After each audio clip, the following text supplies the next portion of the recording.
اللہ آپ کو انتظار کروا رہا ہے تو سمجھ جاؤ اللہ تعالیٰ کس چیز کا اشارہ دے رہا ہے۔ سنو، جب منزل تک پہنچنے کی تمام راہیں بند نظر آئیں تب بھی یاد رکھنا کہ ایک راہ ایسی ہے جو اب بھی تمہارے لیے کھلی ہے۔ جب کوئی بھی شخص تمہارے ساتھ چلنے پر آمادہ نہ ہو تب بھی توکل رکھنا کہ وہ جو شارک سے بھی زیادہ قریب ہے وہ آج بھی تمہارا منتظر ہے، تمہارا صدیوں کا کام۔ اس کے ہاں ایک لمحے کا قصہ ہے، تمہاری عمر بھر کی ریاضتیں۔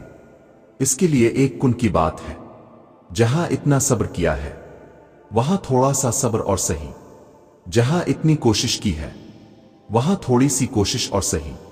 وہ اگر دل نہیں بدل رہا تو یقین رکھو کہ وہ تمہارا نصیب بدلنے پر راضی ہے، اور جب وہ راضی ہوتا ہے تو کسی کی کیا جرت جو اس کے راستے میں رکاوٹ بنے۔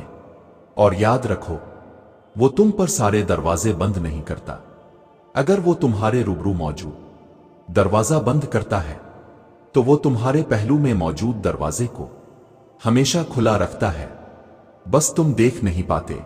جہاں تمہارے سوچے ہوئے تمام ذریعے ناکام ہو جاتے ہیں وہاں پھر اللہ کے منتخب کردہ ذریعے تمہارے لیے معجزہ بنتے ہیں۔ جب زندگی تمہیں بے ترتیب کر کے رکھ دیتی ہے تب اللہ خود تمہیں دعاؤں کو ترتیب دینے کا ہنر سکھا دیتا ہے۔ تو پھر ان راستوں پر مت گھبراؤ جو تمہاری چاہت کے مطابق نہیں ہے، بلکہ ان منزلوں کا انتظار کرو جن تک یہ راستے تمہیں لے جا رہے ہیں، جو تمہاری رضا کے عین مطابق ہیں۔ بس تمہیں یقین رکھنا ہے کہ جو اس سے مانگ لیا جائے وہ مل کر رہتا ہے، پھر وہ تمہیں وہاں سے دے گا کہ تمہاری دعائیں بھی حیران ہو جائیں گی۔ سنو، تم جتنی دفعہ دعا مانگتے ہو اللہ اتنی دفعہ تمہیں تمہاری دعاؤں کے جواب دیتا ہے۔ تم یہاں ایک قطرے کے لیے رو رہے ہو جبکہ تمہارا رب تو تمہیں 7 سمندر عطا کرنے پر بھی قدرت رکھتا ہے۔ تمہارا کام بس دعا کرنا ہے، عطا کی تدبیریں وہ خود بناتا ہے۔ انسان یقین رکھے تو کیا کچھ نہیں ہو سکتا۔ جب ہم اللہ کی رضا پہ سر جھکا لیتے ہیں اور معاملات اللہ کے حوالے کر دیتے ہیں تو اللہ بھی پھر تو ہمیں وہ چیز دے دیتا ہے، پھر ہمارے دل کو ہمارے نصیب پہ راضی کر دیتا ہے۔ جب ہم زخم اس کے ہاتھ میں تھما دیتے ہیں تب وہ مرہم کا وسیلہ بھی بھیج دیتا ہے۔ جب ہم صبر کر لیتے ہیں تب وہ ہمیں اس صبر کا صلہ معجزوں کی صورت میں دیتا ہے۔ اللہ تمہیں یہاں تک اس لیے نہیں لایا تاکہ تم مایوس ہو کر ہمت ہار جاؤ۔ تمہیں کیا لگتا ہے کہ تم آج جہاں ہو وہاں بے وجہ ہو؟ تم خود یہاں تک نہیں پہنچے ہو بلکہ تمہیں یہاں تک لایا گیا ہے۔ تم نے بے شمار تکلیفیں آج اس مقام تک پہنچنے کے لیے ہی برداشت کی ہیں۔ اتنا سفر طے کرنے کے بعد آج جب منزل تمہارے سامنے کھڑی ہے تو تم کیوں ہار گئے ہو؟ اتنے کٹھن صبر کے بعد اب جب صلہ ملنے کا وقت آیا ہے تو کیوں راستے میں ہی ٹھہر گئے ہو؟ اٹھو، اب تو سفر ختم ہونے کو ہے۔ اب تم منزل کے نہیں بلکہ منزلیں تمہاری منتظر ہیں۔ اب تمہیں معجزوں کا نہیں بلکہ معجزوں کو تمہارا انتظار ہے۔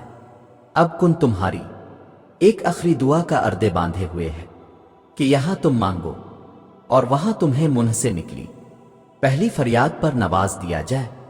اب صبر کے زمانے گزر گئے، اب صلے کا وقت ہے، اب بات سسکنے کی نہیں رہی، اب قبولیت کا وقت ہے، اب مسافتیں ختم ہونے کو ہیں، اب آنسوؤں کے مسکراہٹوں میں بدلنے کا وقت ہے، کسی اور کا نہیں۔ اب یہ تمہارا وقت ہے۔ ہزاروں مایوس لوگوں میں سے اگر اس نے تمہیں دعا کی توفیق دی ہے تو پھر وہ کیسے تمہاری دعا رد کر سکتا ہے؟ جس نے دعا کا حکم دیا ہے اس نے قبولیت کا وعدہ بھی کر رکھا ہے، تو پھر اس دل کو منا لو یقین پر اور اس کو اپنی رضا میں راضی کر لو۔ اگر اس نے راضی نہ ہونا ہوتا تو وہ تمہیں بھی کبھی منانے کا اشارہ نہ دیتا، اور وہ یقیناً تمہیں وہ سب دینے والا ہے جس کے لیے تم راتوں کو اٹھ اٹھ کر رویا کرتے تھے۔ بس ایک دعا ہی سب بدلنے کے لیے کافی ہوتی ہے۔ خاص طور پر تب جب کچھ بھی بدلنا دل کو ممکن نہیں لگتا۔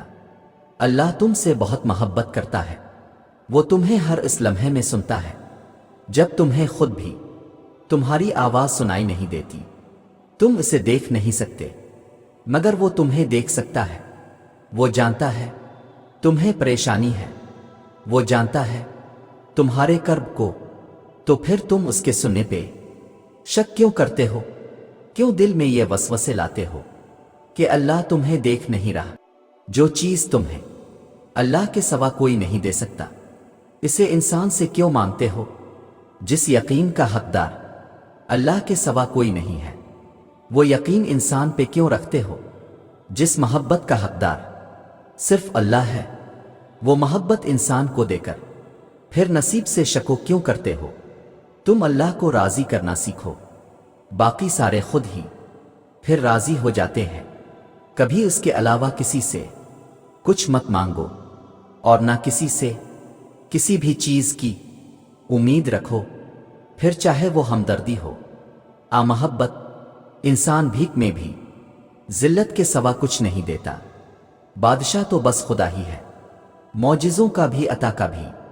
یہ دکھ درد تمہارے اس کی طرف سے تمہاری سزا نہیں ہے، یہ آزمائشیں تمہارے ماضی کی خطوں کا نتیجہ نہیں ہے، یہ بے سکونی تمہاری اس کی تم سے ناراضگی کی وجہ نہیں ہے، یہ اس کے طریقے ہیں تمہیں خود تک بلانے کے، یہ بے چینی بے وجہ نہیں ہے۔